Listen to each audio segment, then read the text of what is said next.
The content of this episode may not be suitable for some audiences. Listener's discretion is advised.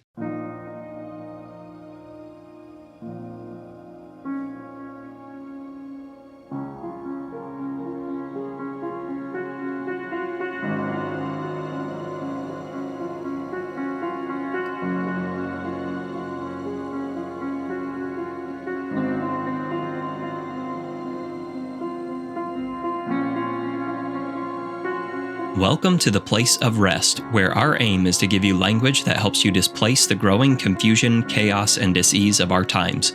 My name is Jonathan Boyce, and it's my pleasure to bring to you today's episode. In this two-part series, author Jake Barrena describes his own story of addiction, mental health, and the profound transformation he experienced. We hope you enjoy today's conversation. Jake, welcome. Thank you for joining me this morning. Absolutely, yeah. When Jonathan came across your work, he said, Virginia, we've got to have this guy on the podcast. Love it. And I am excited to hear how you got here, what inspired your work. And above all, I'm excited for our listening audience to familiarize themselves with your work, because I think we have an incredible window of opportunity here. After a brutal election year. Yeah, it's been an election year on both sides. I think we need to get some traction, regardless of which side of the fence you are on. And so I think this is a relevant conversation. I think the nation's in a tailspin. So thank you for joining me. Absolutely, yeah. So tell us a little bit about your work, yourself, about what inspired this project. Yeah, so I see myself as a creative person. I think we're all creative beings, but some people haven't tapped in to that side of themselves. And this is something that I feel God has really opened my mind, opened my heart over the years. See, I've always said that I've lived two lives. The first 18 years of my life, there was a lot of pain. There was a lot of struggle. There was a lot of back and forth. And then July 15th, 2001, so this was 23 years ago, I had a transformation. Wow. I had a change, and it was a God thing. And God literally took me from darkness and brought me into this new light. But I think most importantly, I chose to go a different direction. And after I decided to... Before you go on, Can I ask you what... Was pain involved in the catalyst of that transformation? Absolutely.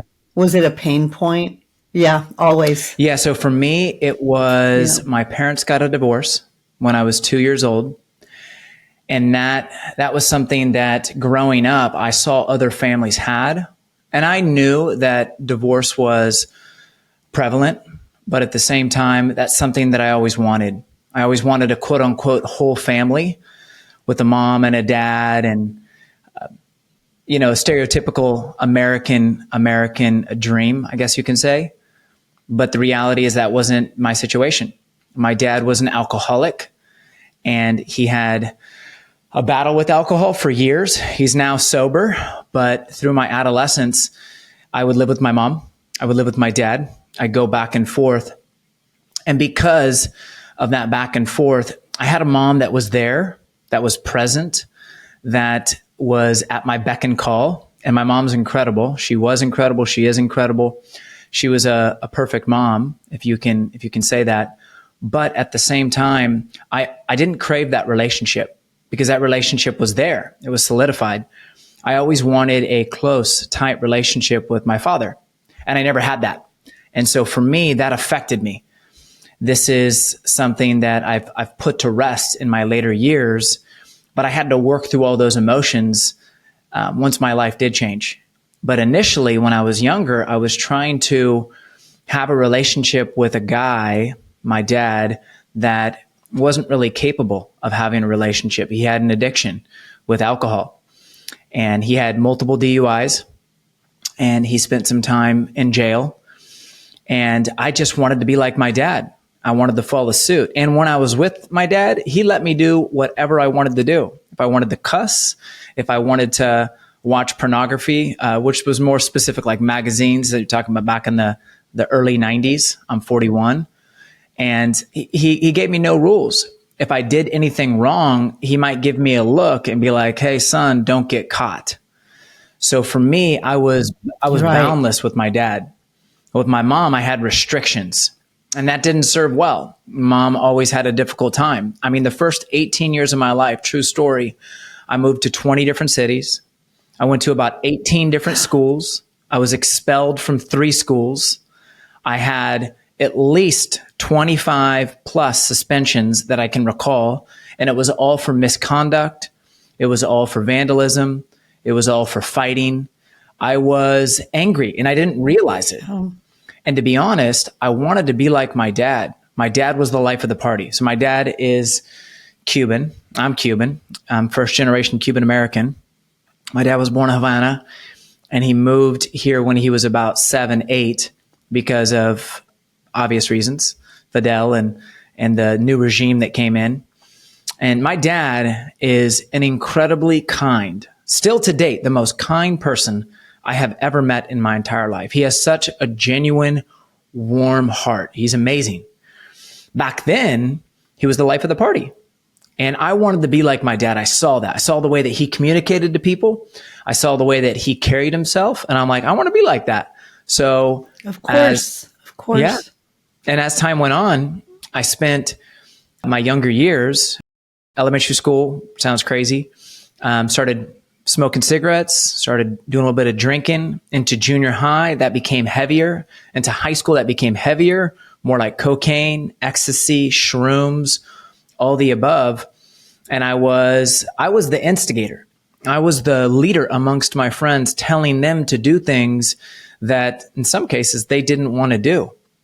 And all the harm that I was causing, besides trying to influence my friends, was to myself. And so not realizing that I was really shifting through all these pains that my dad gave me and that I didn't know how to process them. So finally, it was July 4th. It's kind of a crazy story. It was July 4th, 2001. I was hanging out with some friends.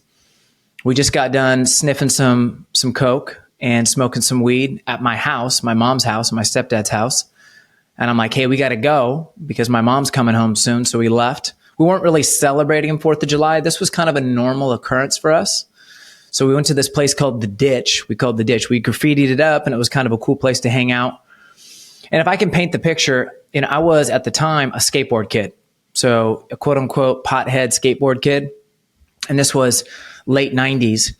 And, this was 2001, but the late 90s through 2001, that's who I was. That's the identity that I carried. So we're sitting there in this ditch and we're smoking some weed and we were rapping. I used to rap. So my rap name was Digest the Best. I used to rap. I was kind of decent, but that's kind of a fun fact. But we're sitting there and I had this random thought, and it was a thought in my head that I didn't expose to anyone else. I didn't fully understand it myself, but I never had a thought like this before. And the thought was, hey, why don't you make your hands melt together? Let's see if we can do that. So I didn't realize what was going to happen, but I'm sitting there kind of crouched over, like if you were sitting on a chair, but I'm sitting on a ditch and I have my elbows on my knees and I had my hands together, kind of like this. My hands formed the letter A. And then neon green Christmas trees and Smurfs started flying out of the center of my hand. And I had no idea what was going on. So I literally, within seconds, I catapulted back because I was on no drugs to allow me to see anything like that. I didn't know what was going on. So initially I jumped back. My heart started to pound, started to have a panic attack. And I felt this sizzle literally shoot up from my heart to my brain. And I felt an explosion. And I'm like, what was that? Friends looked at me and I was like, I played it off. I'm like, hey, lay a beat. So I started to rap.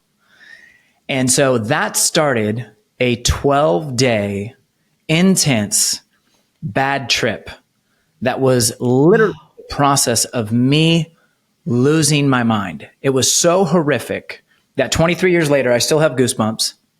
It was so palpable. It was so real. So I can't really explain all of the little things that I experienced. But if you get the book, you'll see that in the book, I paint out the picture of all the little things that I saw. But to highlight a couple, I instantly, night one, I was terrified. Again, didn't tell anyone. I'm 18 years old at this point, and I had already been arrested 5 times for drugs, for breaking and entering, for other things. So I'm a hardened little criminal, and I did not have a good relationship with my mom and my stepdad. So I get home. I asked one of my friends if he wanted to stay the night, which was odd, but I guess you did that when you were in high school. And I remember sitting on my bed, and it was late at night, TV was on, and then all the posters on the wall, like the pictures that I had behind me, started to swirl. And so when you're seeing things, I'm not sure if you or your audience can understand this, but if you've experienced hallucinating, it feels, it smells, it looks real. Though I also knew at the same time, like, this is not really happening, but what is going on? So all the posters on the wall started to swirl, and then a couple of them became very crystallized. One was the imperial eagle, the Roman Hitler imperial eagle, and then a swastika symbol. And I'm like, what is this evil that I'm seeing? And so I realized at that point that I was under some sort of demonic attack, and I didn't realize, fully understand. That's what I was thinking while you were speaking. Well, no, I've heard this many times, but it's not a hallucination. It's a demonic attack. It's real. Yep. They have the capacity to distort reality. Yeah. And of course I was living a selfish life, a life for myself, a life that was not aligned with God. So I was capable of being under the influence of demonic attack. So I saw these things. Instantly, I'm freaking out. I started to melt into my bed with pitchforks stabbing me on the back. And then instantly, I'm like, okay, what's going on? I felt like hands were trying to pull me down to what felt like hell. And then I started to levitate above my bed to my ceiling within inches, literally 10 feet, 12 feet up, maybe not 12 feet. And I'm inches away from the popcorn ceiling. And I'm like, okay, I've always been a fighter. This is a fact. And I think I got that from my mom and from my dad and God, but it wasn't known at the time.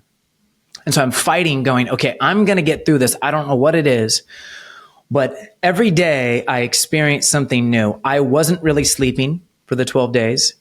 So that affected me in a huge way. I was literally being chased by demonic black figurines that I couldn't quite make out. I couldn't look at someone without sometimes seeing multiple eyes, multiple heads. Yet I'm really good at playing it cool. So I'm just acting normal. But at the same time, I am losing it. And so it was about day 4 of this 12 days.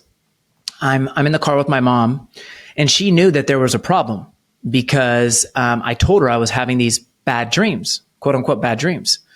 And I'm smart enough to know I've always had a strong sense of emotional intelligence that if I speak this out loud, people are going to look at me different, even though it's my mom. And they're going to probably try to put me in a direction like medical help that I don't want to go, because I'm going to fight through this. And I do believe that was God saying, you're going to get through this. Keep pushing, keep fighting. Don't give up. So I go to my mom. I tell her about these bad dreams. And she said, hey, what happened to the Vicodin that you were recently prescribed? Well, part of my story, end of June, I broke my foot skateboarding. I was a semi-professional skateboarder. I had broken 13 bones. I was used to breaking bones. I went to the doctor and he said, hey, are you in pain? And I was not, but I said, yeah, absolutely, a lot of pain. So he gave me Vicodin. I abused the Vicodin. I consumed it like crazy. My mom, being that she worked in the medical field, said, hey, did you know that Vicodin, one of the top side effects is hallucinating and bad dreams? And I'm like, what? And so instantly, hope. I'm like, yes, I found out what it was. I just need to stop doing all drugs. So I stopped smoking weed. I stopped drinking, stopped doing drugs. Though since that bad trip, I wasn't doing drugs because I was terrified. I was like, I don't know if it's the drugs. I kind of had a feeling it could have been. So now I realized, okay, it was the Vicodin. That was the door that opened me to this spiritual world. Didn't fully understand the spiritual world, but I understood, okay, I'm in a place of unknown territory.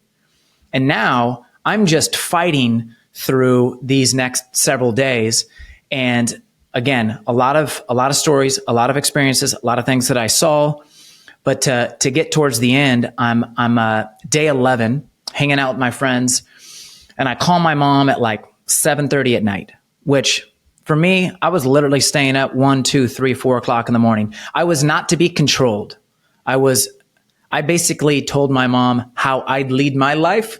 And so she didn't try to challenge me too much. So I called her at 7:30. I'm like, hey mom, can you come pick me up?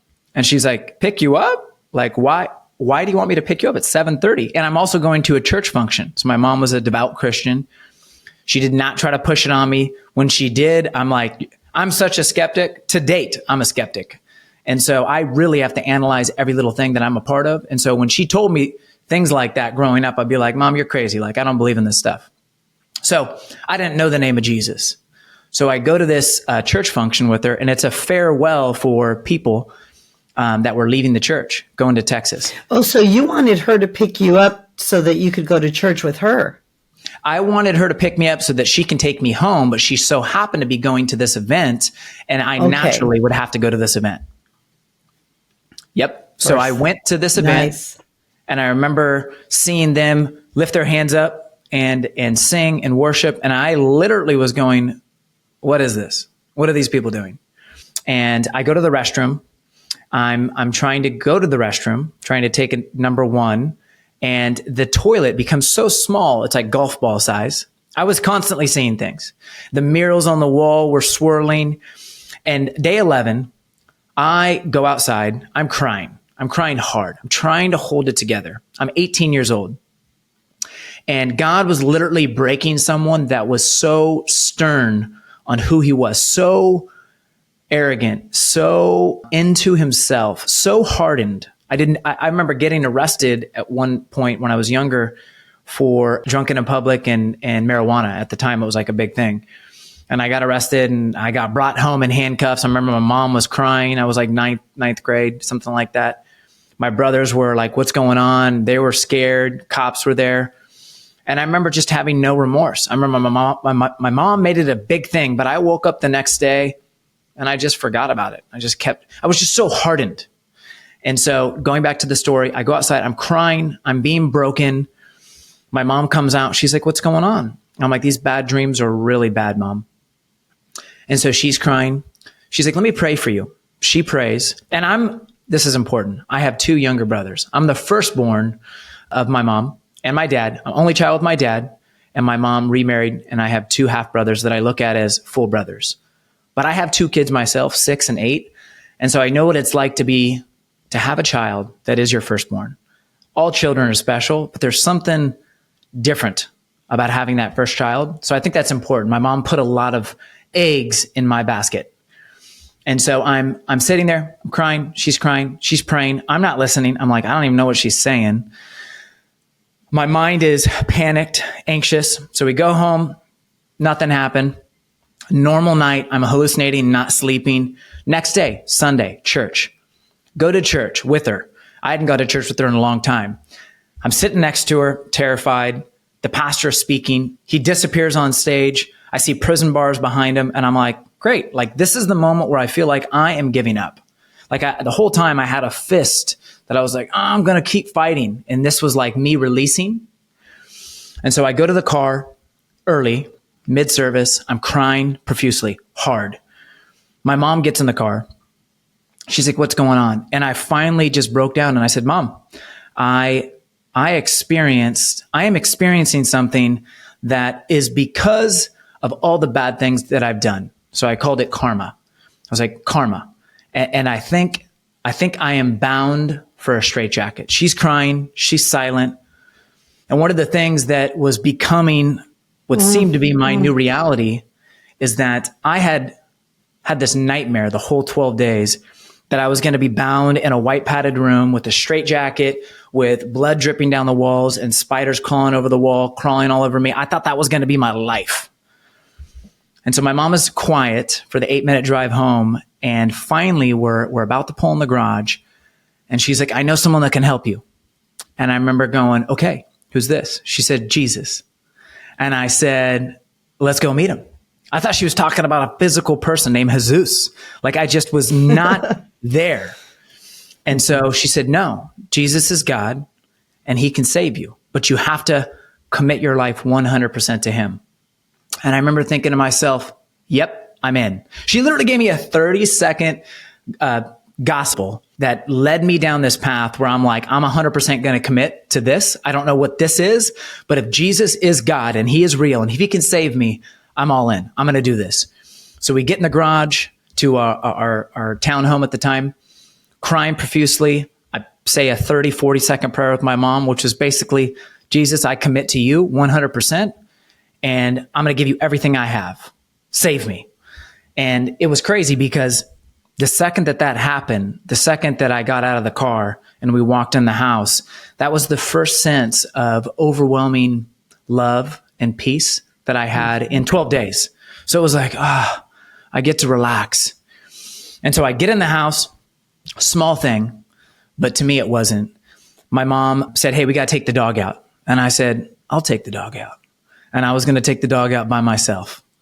And that was a big thing because I took the dog out and I had confidence to be like, I can do this. I can be by myself. And I didn't know what that was yet. Obviously at that time, the Spirit of God had overwhelmed me and now was going to take me on this path that I had no clue. I committed. And so I'm out there, I'm smoking a cigarette. I used to smoke Parliament full flavors. And I remember thinking, why do I smoke? I had tried 5 separate times plus to quit and it never happened. I remember thinking, this is not pleasing to my body. I know it's probably not pleasing to God, knowing nothing really about the Bible or anything, but it was just the Spirit of God speaking through me. So I dumped the cigarette and I quit smoking cigarettes just like that, 18.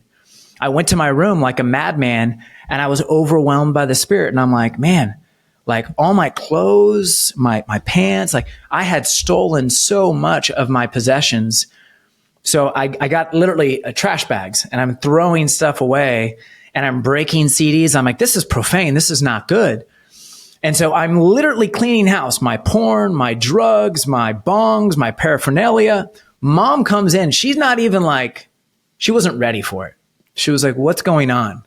And I'm like, I just know that this stuff is wrong. It doesn't please God. And literally the moment that I gave my life to Christ, and then all of a sudden, all these things started to happen. I literally got a phone call that day by the youth pastor of the church that my mom attended. He knew me as the troubled child because I would come to church the times that I did earlier, and I'd be so high. I'd be sitting in the back and I would make a mockery of him and the things that he was saying. And I didn't take it serious. I would go to church and leave early at times, but I would just go for the donuts. And because mom forced me at the time until about 9th, 10th grade. And she said, you don't have to go anymore because it was that bad. So then he calls me. His name is Dan Nervous, still a very good friend. Dr. Dan Nervous, an incredible man. He's got like 6 doctorates probably. He speaks at Talbot, a professor at Talbot. I mean, just an incredible man. He runs a nonprofit now. I still admire and look up to him. So he calls me and he's like, Jake, hey, I've been thinking about you the last couple of weeks. And my mom told me that she didn't tell him what was going on. Plus, I didn't tell him what was going on. But he said, I've been praying for you. I've been thinking about you. And I just wanted to check in. And I'm like, what? You've been praying for me? So then all of a sudden he's like, hey, this next week, literally come Monday, I think the next day or within a couple of days, he's like, I need a counselor up at Alpine Christian Camps up in Big Bear. Do you want to be a counselor for the junior high? And I'm like, me? Like, you want me? And okay, yeah, sure. And so I went, and I think Dan was so overwhelmed with what he saw in me because he knew who I was. Maybe not fully, but he saw who I was at church.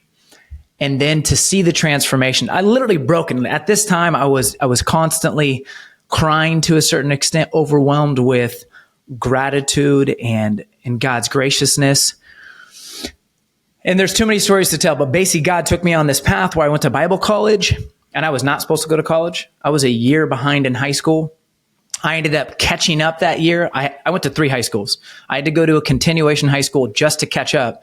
but I caught up and I actually graduated early. I had an opportunity to go to a 4-year university, Cal Baptist, on a full ride, or go to this Bible college, this Bible boot camp college called Joshua Wilderness up in Hume Lake. So I did that. I just thought it was more my cup of tea. It was a year program. So I did that. And then I ended up staying an additional year.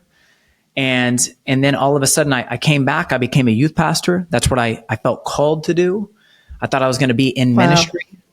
And then I realized very quickly, I'm like, I love this. I have energy. Still at 41 years old, I'm still like a little child. Like I got crazy energy. Anyone who knows me knows that I'm full of energy in life. But I'm like, I just don't think that this is for me. And so God really started to speak to me as I was a youth pastor. I was working at Costco and trying to go to school, all the local community colleges, to be a chef or to be a firefighter. And then all of a sudden, I'm like, I want to be an entrepreneur. And I decided I want to be an entrepreneur. And I started with fitness. And I thought it was the closest similarity to pastoring because I could get inside people's hearts and minds. And that's the way that you actually truly physically transform someone, is you go to their heart and mind before you actually go to their body. And so I started training, and this was 20 years ago. So long story short is that I was in the fitness industry for 17 years. I owned 3 separate gyms in the course of that time, separate brands. And I've also had a marketing company, had a nonprofit. I now have a real estate company. I have a self-development company. I've started about 12 different companies. I'm always creating, always formulating. I wrote Carpe Now. I'm working on book number 2, which is about building legacy. And I'm just this rogue man of God trying to do what God wants me to do and really do it in the marketplace. I know I'm called to the marketplace, whether it's a Christian platform, that's great. Love that. But anyone who knows me, like 80-90% of my friends are non-believers, some atheists. And I'm okay with that. I just want to love on people. I want to lift people up. I don't force the gospel down people's throats. If they want to hear about it, I will tell them. But for me, I'm just trying to heed the Spirit of God and do the right thing, which I think is a part of my gift, which is encouragement and really prophetic utterance. Wow. Just listening to your story, which, by the way, completely shocks me, but I think it's wonderful. I live in this sphere. I'm in the mental health care business, but I coach and I work with and I consult with executives and athletes and all kinds of things in all kinds of spheres, all kinds of people, all walks of life. And something that strikes me about your story is there is that point in time when every living person has an encounter with God. And they have to choose. I think yours was tailored, as it always is, for what would cause you to respond. And you just got a glimpse of hell. You got a glimpse, the veil was pierced and you saw what happens in the spiritual realm that isn't always accessible to us. We experience, I think, the things you were describing while you were speaking. I thought, wow, he's really articulating what a lot of people experience, but they go to the doctor. They think it's their gallbladder, their stomach, their spleen. They think they just can't sleep. But for some reason, God knew he had to pierce that veil and let you get a glimpse of what most people experience but can't see. And so they're in a state of confusion, chaos, and dis-ease, and they try to reconcile it with a number of things.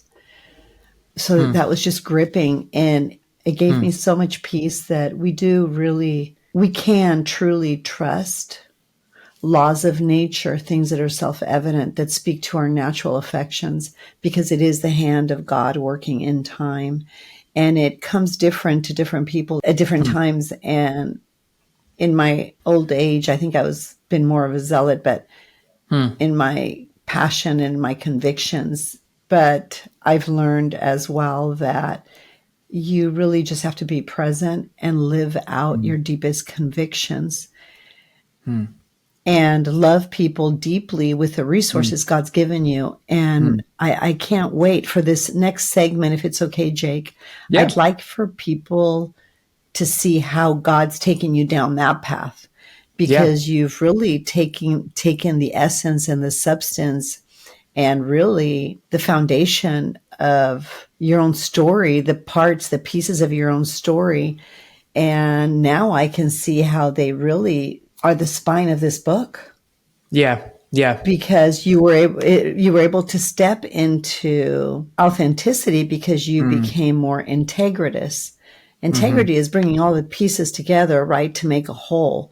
And you're a spirit, a soul, and a body, but you were living as if you were just a body, neglecting to manage the other two facets of your constitution. And so I look forward to hearing about this book you've written, because I think I'm sure it's transformative because of your history.